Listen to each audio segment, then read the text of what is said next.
नमस्ते दोस्तों, कैसे हैं आप लोग। उम्मीद करता हूं कि आप लोग बहुत ही अच्छे होंगे। तो CPWD कहे तो केंद्रीय लोक निर्माण विभाग में एक न्यू वैकेंसी आई हुई है जो कि पूरे भारत के लिए रहने वाली है। मेल और फीमेल दोनों के लिए वैकेंसी रहने वाली है। विभाग की तरफ से ऑफिशियल नोटिफिकेशन आउट कर दिया गया है। इसमें जो कुल पद रहने वाला है 55,200 पदों पर नोटिफिकेशन आउट किया गया है। इसका जो योग्यता रहने वाला है सिर्फ 10वीं पास रहने वाला है। इस वैकेंसी में खास बात यह है कि इस वैकेंसी में आपका कोई भी एग्जाम होने वाला नहीं है, सीधी भर्ती रहने वाली है। उम्र सीमा में भी काफी ज्यादा छूट दिया गया है। सभी लोगों के लिए 18 से 50 वर्ष तक इसमें एज लिमिट रखा गया है। सैलरी काफी ज्यादा अच्छा खासा आपको मिलने वाली है।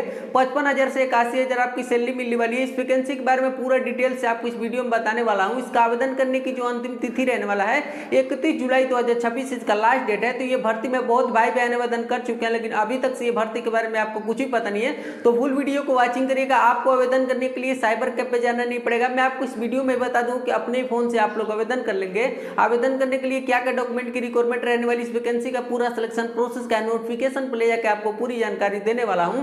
तो वीडियो में आगे बढ़े आपसे एक छोटा सा रिक्वेस्ट है कि अगर आप इस चैनल पर नए हैं तो प्लीज हमारे चैनल को सब्सक्राइब करके साथ में बेल आइकन को प्रेस कर लीजिए ताकि हमारी कोई भी ऐसी लेटेस्ट अपडेट आए आपके पास सूचना मिलती रहे। तो चलिए फुल वीडियो को वॉचिंग करिए और ये भर्ती के बारे में A to Z जानकारी आप लोग समझिए। आप लोग देख सकते हैं CPWD न्यू भर्ती 2026। देखिए इस वैकेंसी के बारे में पूरा सिलेक्शन प्रोसेस आपको बताने वाला हूं।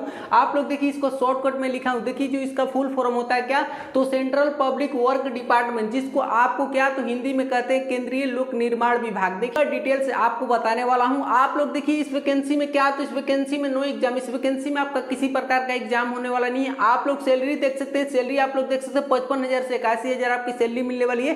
देखिए कई पोस्ट इसमें निकाले गए हैं, जैसे MTS स्टेनोग्राफर और क्लर्क स्टाफ का जैसे इसमें पोस्ट है। देखिए इस वैकेंसी के बारे में क्या क्या डॉक्यूमेंट की रिक्वायरमेंट रहने वाली है। इस वैकेंसी में क्या, तो आपको ऑनलाइन आवेदन कैसे करना है, आपको पूरा आधिकारिक वेबसाइट पर लेकर एप्लीकेशन फॉर्म को पूरी तरह से स्टेप बाय स्टेप फिलअप करके आपको बताऊंगा। आप लोग मेरे स्क्रीन पे देख सकते हैं, यही एप्लीकेशन फॉर्म रहने वाला है। सिंगल आपको फिलअप करना है और आपकी नौकरी यहाँ पे क्या, तो 20 से 25 दिनों में आपकी नौकरी यहाँ पे फाइनली कंप्लीट हो जाएगी और आपका यहाँ पे जॉब लग जाएगा 20 से 25 दिनों में मात्र। देखिए इसका आवेदन करने की जो अंतिम तिथि रहने वाला 31 जुलाई 2026 इसका लास्ट डेट है। आपकी 100% इस वैकेंसी में नौकरी लग जाएगी।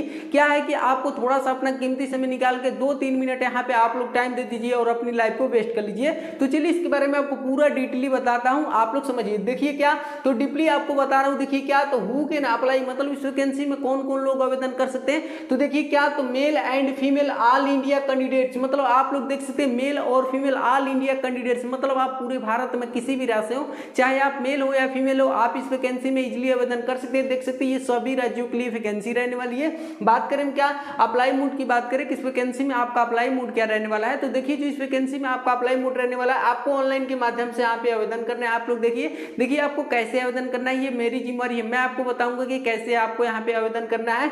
बात करें हम टोटल पोस्ट की बात करें, किस वैकेंसी में आपका टोटल पोस्ट कितना रहने वाला है। तो देखिए आपको क्या, तो आपको जो इसका ऑफिशियल नोटिफिकेशन आउट किया गया है क्या, तो आपको 55,200 पद उसमें बताए गए हैं। तो आपको क्या, तो ये पोस्ट बाय पोस्ट यहाँ पे पोस्ट ये डिवाइड रहने वाला है, जो कि आगे बताऊंगा कि कौन पोस्ट के लिए क्या क्वालिफिकेशन आपसे यहाँ पे मांगी गई है। आप लोग देख सकते हैं MTS स्टेनोग्राफर और क्लर्क स्टाफ का इसमें पोस्ट निकाला गया है। सारी चीजें आपको बताने वाला हूं। तो देखिए बहुत ही अच्छा खासा मतलब पोस्ट इसमें रहने वाला है।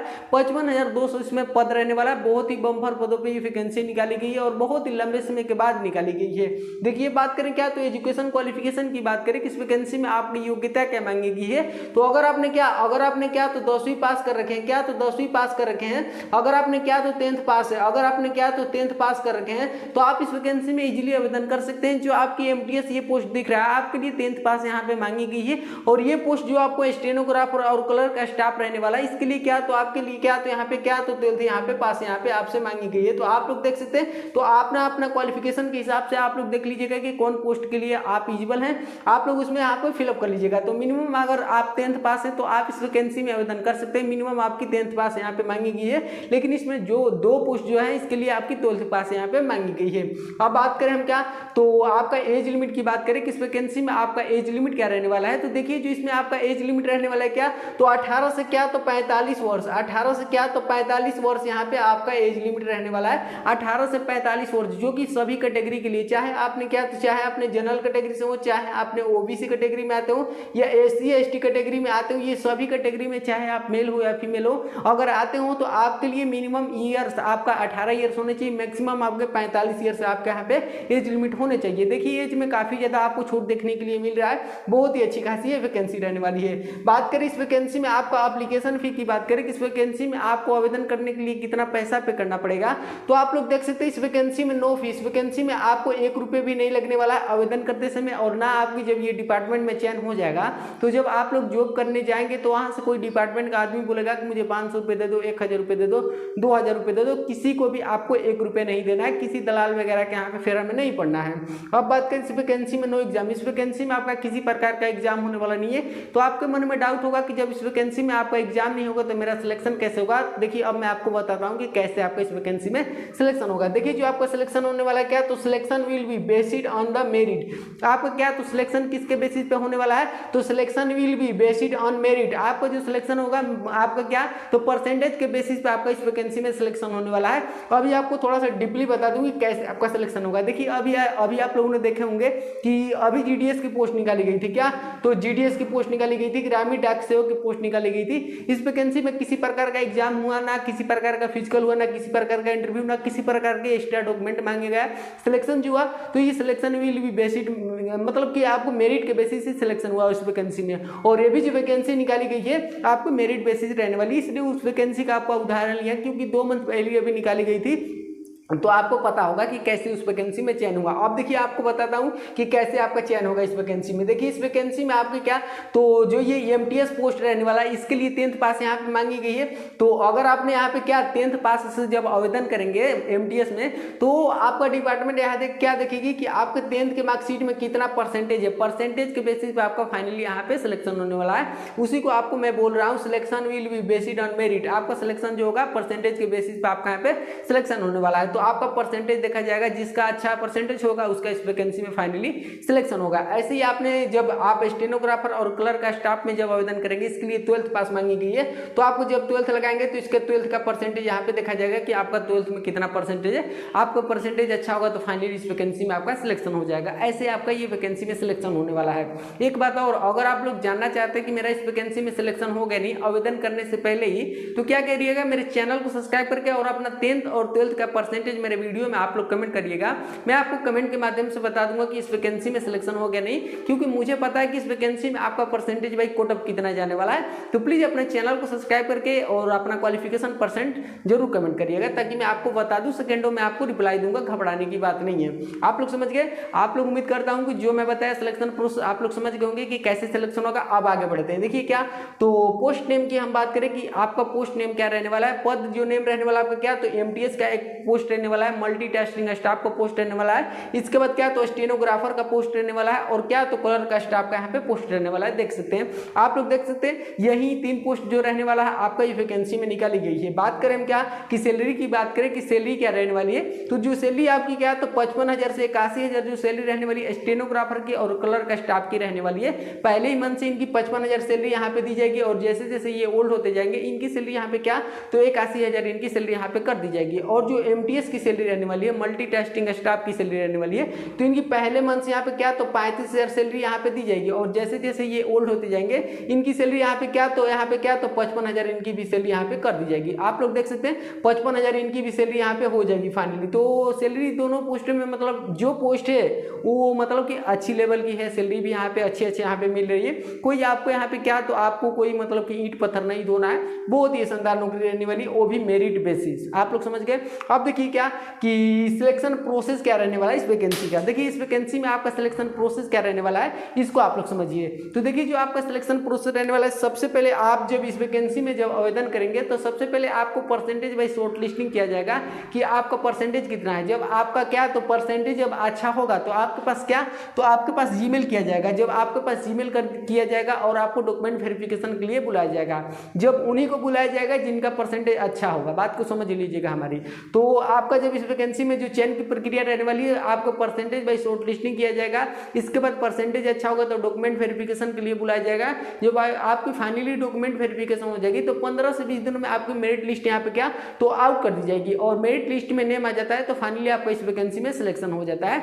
यही इसका वैकेंसी में सिलेक्शन प्रोसेस रहने वाला है। कोई आपका एग्जाम ना होने वाला है, ना किसी प्रकार का इंटरव्यू होने वाला है, ना किस प्रकार के आपके एक्स्ट्रा डॉक्यूमेंट की यहाँ पे रिक्वायरमेंट रहने वाली है। बात को समझ गए। अब देखिए क्या, किस वैकेंसी में आपको डॉक्यूमेंट डॉक्यूमेंट रिकॉर्डेड की बात करें, डॉक्यूमेंट मतलब आवश्यक दस्तावेज की बात करें, किस वैकेंसी में आपको आवेदन करने के लिए क्या डॉक्यूमेंट की रिक्वायरमेंट रहने वाली है, इसको आप लोग समझिए। देखिए क्या, तो सबसे पहले आपकी 10th की मार्कशीट की यहाँ पे रिक्वायरमेंट रहने वाली, आपकी 10वीं और 12वीं की मार्कशीट की रिक्वायरमेंट रहेगी। जैसे कि आपने एमटीएस में आवेदन करेंगे तो सिर्फ आपकी 10th की मार्कशीट की यहाँ पे जरूरत रहेगी। इसके बाद अगर आपने स्टेनोग्राफर कलर का स्टाफ में जब आवेदन करेंगे तो इसके लिए आपकी 10th और 12th की मार्कशीट की दोनों की रिक्वायरमेंट रहेगी। इसके बाद आपके क्या, तो आपका यहाँ पे आधार कार्ड लगने वाला है। इसके बाद क्या, तो जाति प्रमाण पत्र आपका यहाँ पे लगने वाला है, मतलब कहे तो कास्ट सर्टिफिकेट आपका लगने वाला है। इसके बाद क्या, तो रेसिडेंट सर्टिफिकेट आपका लगने वाला है, मतलब कहे तो निवास प्रमाण पत्र आपका लगने वाला है। इसके बाद बात करें क्या, तो इनकम सर्टिफिकेट आपका लगने वाला है, पैन कार्ड। इसके बाद क्या, तो आपकी पुलिस वेरिफिकेशन भी यहाँ पे लगेगा। क्या पुलिस वेरिफिकेशन क्या बोलते हैं, सुचरित प्रमाण पत्र। क्या सुचरित प्रमाण पत्र आपके यहाँ क्या, तो चरित्र प्रमाण पत्र भी आप लोग यहाँ पे ले लीजिएगा। आपको जब डॉक्यूमेंट वेरिफिकेशन के लिए जब जाएंगे तो उस समय आपको यहाँ पे चरित्र प्रमाण पत्र आपका लेना है, पुलिस वेरिफिकेशन लेना है, 6 मंथ से ज्यादा ओल्ड होना नहीं चाहिए। इसके बाद बात करें क्या, तो 1 पासपोर्ट साइज फोटो आपकी लगने वाली है, जो कि एप्लीकेशन फॉर्म में अपलोड करने के लिए। और क्या है कि आपको जब आवेदन करेंगे तो उसमें आपको एप्लीकेशन फॉर्म में 1 पासपोर्ट साइज फोटो अपलोड करनी है, जो कि हाल ही में का होना चाहिए, ज्यादा ओल्ड होना नहीं चाहिए। बात को समझ गए। इसके बाद क्या, तो आपके यहाँ पे क्या, तो आपकी जीमेल आईडी और आपके मोबाइल नंबर और आपका हस्ताक्षर यहाँ पे लगने वाला है। आपको रिक्वायरमेंट रहने वाली है, जीमेल आईडी, मोबाइल नंबर और हस्ताक्षर की जरूरत रहने वाली, सिग्नेचर की जरूरत रहने वाली है। अब मेन पॉइंट पे क्या कि ऑनलाइन आवेदन कैसे करना है आपको, इसको आप लोग समझिए कि आपको ऑनलाइन आवेदन कैसे करना है। देखिए मैं अभी चलूंगा और नोटिफिकेशन पे पूरी तरह से आपको स्टेप बाय स्टेप पूरी तरह से फिलअप करके आपको बताऊंगा। पहले आप लोग समझिए कि आपके पास वो एप्लीकेशन फॉर्म आएगा कैसे, इसको आप लोग समझिए। देखिए ये वैकेंसी सरकारी रिजल्ट पे आपको देखने के लिए नहीं मिलेगी, इसके आधिकारिक वेबसाइट पे जाके खुद आपको यहाँ पे फिलअप करना पड़ेगा इस वैकेंसी में। तो देखिए सबसे पहले आप लोग अपने गूगल पे जाइए, क्रोम ब्राउजर पे जाइए। मैं अभी चलूंगा और एप्लीकेशन फॉर्म को स्टेप बाय स्टेप पूरी तरह से फिलअप करके आपको बताऊंगा। आप लोग अपने गूगल पे जाके और क्या सर्च करिए, तो इसका आधिकारिक वेबसाइट रहने वाली है www.cpwd, क्या लिख के इधर सर्च करिए, तो शॉर्टकट में लिखेंगे तो आ जाएगा, लेकिन अगर आपने पूरा भी लिखते हैं तो आ जाएगा। क्या, तो सेंट्रल यहाँ पे क्या, तो सेंट्रल पब्लिक वर्क डिपार्टमेंट भी लिखेंगे तो आ जाएगा, लेकिन क्या, तो www.cpwd department government in new recruitment 2026 आप लोग लिख के क्या सर्च करिए, तो www.cpwd आपको department government in new recruitment 2026 जैसे ये लिख के आप लोग वर्ड सर्च करेंगे, आपके पास एक पहली वेबसाइट खुल के आ जाएगी। उस फर्स्ट वेबसाइट पे आप लोग क्लिक करिए। जैसे उस फर्स्ट वेबसाइट पे आप लोग क्लिक करेंगे, आपके पास आपको क्या, तो रजिस्ट्रेशन करने का ऑप्शन आएगा आपके पास। क्या, तो क्लिक ऑन न्यू रजिस्ट्रेशन करने का ऑप्शन आएगा। क्या लिखा हुआ होगा, क्लिक ऑन न्यू रजिस्ट्रेशन करने का ऑप्शन आएगा। देखिए आपको न्यू रजिस्ट्रेशन आपको कैसे करनी है, तो आप लोग अपने जीमेल आईडी से या मोबाइल नंबर से और पासवर्ड वगैरह बना के आप लोग अपना न्यू रजिस्ट्रेशन यहाँ पे कर लीजिएगा। न्यू रजिस्ट्रेशन करके जैसे ही आप लोग नेक्स्ट करेंगे, आपके पास एप्लीकेशन फॉर्म खुल के आ जाएगा। अब मैं चलता हूँ उस एप्लीकेशन फॉर्म को फाइनली आपको A to Z फिलअप करके आपको बता रहा हूँ, अच्छे से उसको फिलअप करिएगा और समझिएगा। आप लोग देख सकते हैं यही एप्लीकेशन फॉर्म रहने वाला है। आप लोग ऊपर में देख सकते हैं CPWD एप्लीकेशन फॉर्म, आप लोग यहाँ पे देख सकते हैं CPWD डिपार्टमेंट न्यू रिक्रूटमेंट 2026 आप लोग देख सकते हैं। देखिए ये फॉर्म को मैं आपको पूरा स्टेप बाय स्टेप पूरा फिलअप करके आपको बताने वाला हूँ, फुल वीडियो को वॉचिंग करिएगा। देख सकते हैं, देखिए मैं इस फॉर्म को थोड़ा सा आपको जूम कर लेता हूँ। देखिए ये सभी चीज को मैं आपको स्टेप बाय स्टेप पूरा फिलअप करके आपको बताने वाला हूँ। तो चलिए इसके बारे में अच्छे समझते हैं। देखिए थोड़ा सा मैं आपको जूम कर लेता हूँ ताकि आपको अच्छे से दिखे। देखिए इसको शॉर्टकट में CPWD बोलते हैं, लेकिन इसको क्या, तो सेंट्रल पब्लिक वर्क्स डिपार्टमेंट इसका फुल फॉर्म होता है। तो आप लोग देख सकते हैं, देखिए इसके बारे में पूरी जानकारी आपको देने वाला हूँ। देखिए क्या, तो यहाँ पे पोस्ट, यहाँ पे अपलीड फॉर, यहाँ पे मतलब बताया गया है आपको पोस्ट ऑफ नेम भरना है कि मतलब आप कौन पोस्ट के लिए एप्लीकेशन कर रहे हैं, अपने क्वालिफिकेशन के हिसाब से उस पोस्ट का यहाँ पे अपना नेम यहाँ फिलअप कर लीजिएगा। यहाँ पे इसको ये दोनों चीजों को छोड़ देना, ये डिपार्टमेंट यहाँ पे खुद आपको यहाँ पे ले लेगी। इसके बाद देखिए यहाँ पे पासपोर्ट साइज फोटो आपको यहाँ पे अपलोड करनी है। देखिए कितने केबी का फोटो आपको अपलोड करनी है, तो 4.5 cm और इंटू 3.5 cm का आपको यहाँ पे फोटो आपको यहाँ पे अपलोड करनी है। देखिए यहाँ पे बताया गया क्या, तो यहाँ पे पर्सनल डिटेल्स की बात किया गया। पर्सनल डिटेल्स में आपको क्या भरनी है, तो देखिए फुल नेम आपको भरनी है, जो आपके 10th के सर्टिफिकेट पे है, मतलब 10th के मार्कशीट पे जो आपका नेम है वही आपको इस पे भी नेम में फिलअप करना है। आप लोग देख सकते हैं यहाँ पे अपना यहाँ पे नेम फिलअप करना है। इसके बाद देखिए क्या, तो फादर नेम आपको यहाँ पे फिलअप करना है। इसके बाद मदर नेम यहाँ आपको फिलअप करना है। इसके बाद देखिए तो डेट ऑफ बर्थ आपको यहाँ पे फिलअप करना है। अपना डेट ऑफ बर्थ फिलअप करिएगा, जो आपके आधार कार्ड पे डेट ऑफ बर्थ है और सर्टिफिकेट पे भी वही डेट ऑफ बर्थ यहाँ पे आप लोग फिलअप करिएगा। इसके बाद मतलब जेंडर बताया गया, मतलब आप मेल हैं या फीमेल है वो आप यहाँ पे क्लिक कर लीजिएगा। इसके बाद क्या, तो देखिए कैटेगरी की बात कहा गया है कि आप कौन सी कैटेगरी से, UR कैटेगरी से हैं कि OBC कैटेगरी में आते आते हैं या एससी में आते हैं या एसटी में आते हैं या ईडब्ल्यूएस में आते हैं या पीडब्ल्यूडी हैं, उसको आप लोग यहाँ पे क्लिक कर लीजिएगा कैटेगरी के हिसाब से। इसके बाद देखिए यहाँ पे बताया गया क्या, तो यहाँ पे आपको इंडिया आपको यहाँ पे इंडिया यहाँ डाल देनी है। यहाँ पे बताया गया कि आप कौन से मतलब देश हैं, तो इंडिया आपको यहाँ पे डाल देना है। यहाँ पे रिलीजन मतलब कि आप बताया कि इसमें ये कहा जा रहा है कि मतलब आप धर्म यहाँ बताया गया कि मतलब आप कौन धर्म से हैं, हिंदू धर्म से हैं कि मुस्लिम धर्म से, सिख धर्म से, मतलब वो अपना यहाँ पे आप लोग यहाँ पे डाल दीजिएगा। धर्म रिलीजन का मतलब धर्म होता है। इसके बाद यहाँ पे देखिए क्या बताया गया, यहाँ पे देखिए मतलब मैरिड, मतलब कि ये बताया गया कि मतलब यहाँ पे आप शादीशुदा है कि नहीं, मतलब आप अनमैरिड हैं कि मैरिड है, मतलब लड़की हो या लड़के हों, वो लोग जिनकी शादी हो गई होगी मतलब तो वो लोग मैरिड लिखेंगे, और जिनकी शादी नहीं हुई होगी वो लोग अनमैरिड यहाँ पे आप लोग लिखेंगे। इसके बाद कॉन्टेक्ट डिटेल्स की बात कहा गया है। देखिए यहाँ पे कैसे आपको फिलअप करना है। देखिए सारी चीज़ें मैं अभी, ये बहुत ज़्यादा फॉर्म है, मैं आपको लेकिन पूरा स्टेप बाय स्टेप पूरा फिलअप करके ऐसे बता दूंगा कि आप लोग अच्छे से इसको फिलअप कर लेंगे, कोई आपको डाउट नहीं होगा। देखिए क्या, तो कॉन्टेक्ट डिटेल्स में क्या भरना है, तो अपना एड्रेस आपको भरना है, जो आपके आधार कार्ड में एड्रेस है वो लोग अपना यहाँ पे अपना एड्रेस यहाँ पे डाल देंगे। इसके बाद क्या, तो सिटी अपना डाल देंगे। इसके बाद मतलब कि स्टेट डाल देंगे, कौन से राज्य से आप हैं। इसके बाद पिन कोड अपना डाल देना है, मोबाइल नंबर डाल देना है और जीमेल आईडी डाल देना है। यहाँ पे देखिए जीमेल आईडी वही डालना जो क्या है कि मतलब आपके मोबाइल में वो जीमेल आईडी चलता हो, ताकि किसी प्रकार का गवर्नमेंट की तरफ से मतलब नोटिस सेंड किया जाए और आपके पास यहाँ पे पहुँच जाए मेल के थ्रू। तो इसलिए क्या, तो मोबाइल नंबर और मतलब कि जीमेल आईडी जो फोन में आपके यूज होता हो, ये दोनों चीज़ वही दीजिएगा, बहुत ही इंपॉर्टेंट चीज़ है ये दोनों। इसके बाद देखिए यहाँ पे क्या करना है, तो यहाँ पे एजुकेशन क्वालिफिकेशन की बात कहा गया है। देखिए इसको कैसे फिलअप करना है, बहुत इंपॉर्टेंट बात है, इसको आप लोग समझिएगा। देखिए यहाँ पे बताया गया 10th मार्क्स, 10th यहाँ पे मैट्रिकुलेशन, मतलब कि यहाँ पे आपको 10th की बात कहा गया कि 10th से आप पास हैं, तो देखिए 10th यहाँ पे मांगी गई है, और भी क्वालिफिकेशन मांगी गई है आपसे, सभी बता रहा हूँ। देखिए आप 10th से अप्लाई करें तो क्या करेंगे, तो यहाँ पे बताया गया बोर्ड यूनिवर्सिटी, मतलब कि यहाँ पहले वाली लाइन में क्या भरना है, मतलब आप बिहार बोर्ड से 10th क्वालिफाई किए कि यूपी बोर्ड से किए या राजस्थान बोर्ड से कि झारखंड बोर्ड से, वो लोग अपना यहाँ पे वो जोन से कोई भी राज्य से आप किए होंगे वो अपना यहाँ पे राज्य डालना है। इसके बाद ईयर्स ऑफ पासिंग, मतलब आप कौन से ईयर्स में पासिंग किए, मतलब 2024 में किए कि 2023 में किए कि 2025 में किए, अपना वो क्वालिफिकेशन का पासिंग यहाँ पे डाल दीजिएगा कि आपने 10वीं की क्वालिफाई कब किए। इसके बाद सब्जेक्ट आपका 10वीं में कौन सा सब्जेक्ट था, वो सब्जेक्ट यहाँ पे आपको डाल देनी है। इसके बाद टोटल मार्क्स का आपका 10वीं का कितना हुआ वो यहाँ पे आपको डाल देनी है। इसके बाद बताया गया मार्क्स ऑफ आपने कितना नंबर यहाँ पे लाए वो डाल देना है। इसके बाद आपके 10वीं में कितना परसेंटेज है वो यहाँ पे डाल देना है। बहुत ही परसेंटेज यहाँ पे मायने रहेगा, मतलब आप क्या है कि बढ़ा के यहाँ पे कोई भी चीज़ यहाँ पे मत फिलअप करिएगा। ये नहीं कि मतलब मैं ज़्यादा अपना परसेंटेज बढ़ा के मतलब भर दूँ,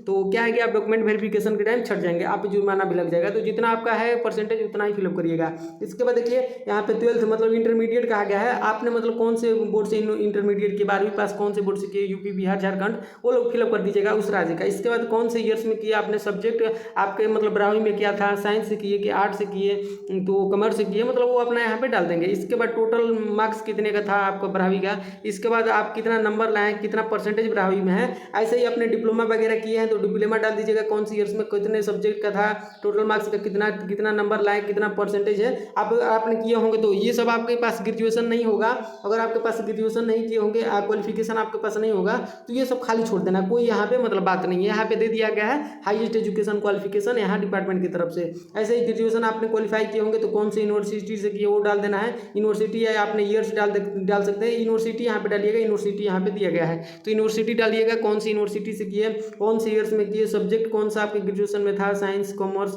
या मतलब कि बीए किए हैं मतलब आर्ट्स किए हैं, वो अपना डाल दीजिएगा। यहाँ पे कितना नंबर का था, कितना नंबर लाए हैं, कितना परसेंटेज आपके ग्रेजुएशन में है। ऐसे ही पोस्ट ग्रेजुएशन आप हैं तो वो डाल दीजिएगा। अदर क्वालिफिकेशन और भी आपके पास जैसे ITI वगैरह, डिप्लोमा, BA, B.Ed, DLED ये सब वगैरह किए हैं तो आप लोग डाल दीजिएगा। एक्स्ट्रा क्वालिफिकेशन आपसे यहाँ पे मांगी गई है।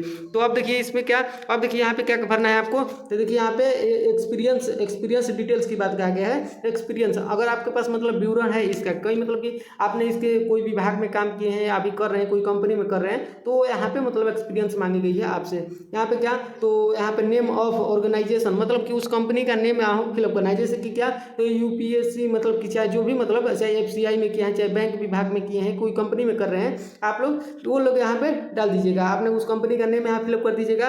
पोस्ट होल्ड यहाँ पे डाल दीजिएगा। फॉर्म मतलब कि कौन से आपने कब फॉर्म किए थे और आपने कितने ईयर्स का है आपके पास तो कितने वर्ष का आपका जॉब है, इसके बाद टोटल एक्सपीरियंस आपका कितना है, 2 ईयर्स का एक्सपीरियंस कि 3 ईयर का एक्सपीरियंस अपना यहाँ पे क्या, तो वो मतलब कंपनी का चाहे जो भी आप कर रहे हैं, अगर नहीं कर रहे हैं तो ये इसको कोई छोड़ दीजिएगा, कोई यहाँ पे दिक्कत वाली बात नहीं है। इसके बाद क्या, तो यहाँ पे देखिए आपको यहाँ पे प्लेस डाल देना है कहाँ से आप लोग ये आवेदन कर रहे हैं। इसके बाद क्या, तो आप लोग डेट ऑफ बर्थ आपको भर देनी है कि कौन सी डेट को आप ये फॉर्म फिलअप कर रहे हैं। इसके बाद सिग्नेचर आपको यहाँ पे अपलोड कर देनी है। इसके बाद देखिए आपको यहाँ पे क्या, तो यहाँ पे पासपोर्ट साइज फोटो आपने अपलोड किए हैं तो इसको आप क्लिक कर दीजिएगा। इसके बाद 10th का मार्कशीट आप लगाए हैं तो क्लिक कर दीजिएगा। आपने जो जो नहीं लगाए होंगे उसको छोड़ दीजिएगा, क्लिक मत करिएगा, कोई दिक्कत वाली बात नहीं है। इसके बाद क्या, तो अपने 12वीं की भी लगाए होंगे तो यहाँ पे क्लिक कर दीजिएगा। डिप्लोमा ग्रेजुएशन सर्टिफिकेट लगाए होंगे तो क्लिक कर दीजिएगा। इसके बाद आपके पास 5वें नंबर में कास्ट सर्टिफिकेट होगा तो कास्ट सर्टिफिकेट आपको क्लिक कर दीजिएगा। इसके बाद क्या, तो PWD आप है मतलब विकलांग वगैरह है सर्टिफिकेट आपके पास है तो इसको क्लिक कर दीजिएगा, नहीं होगा तो छोड़ दीजिएगा। इसके बाद 7वें नंबर में आपके पास एक्सपीरियंस सर्टिफिकेट है तो उसको क्लिक कर दीजिएगा।